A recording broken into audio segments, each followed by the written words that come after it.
In this session, we will briefly introduce the approaches for graph clustering.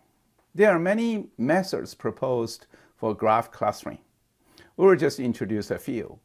One approach called partition with geometric information. For example, one algorithm called geometric bisection algorithm.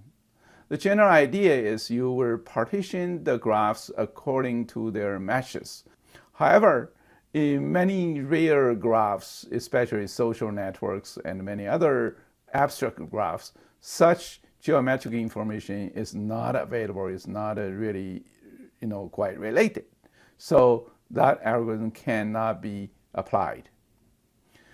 Then there are some other methods called graph growing and greedy algorithm. The general philosophy is try to start from the smaller graph and grow into the bigger one. One interesting algorithm in this bigger category called Kernighan and Lin algorithm we call K/L, which was proposed in 1970.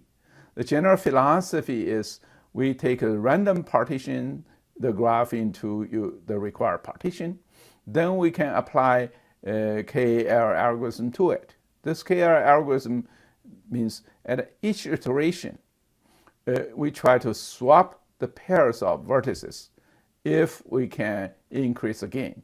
So essentially, we can keep swapping pairs of vertices to maximize the gain, then we can get a desired partition. Then the third group of algorithms called agglomerative and divisive clustering. This is similar to the algorithm we studied in the hierarchical clustering method. One representative one was proposed by Mark Newman in 2004. The general idea is merge small communities if it increases the graph's modularity. Okay. And he proposed one algorithm called fast modularity algorithm. Then the fourth category is using spectral clustering. This one is a quite popular clustering method introduced, and its popularity keeps increasing. So we will cover the spectral clustering in detail in the next session. Then the fifth category called Markov clustering. The general idea is we have transition probability matrix.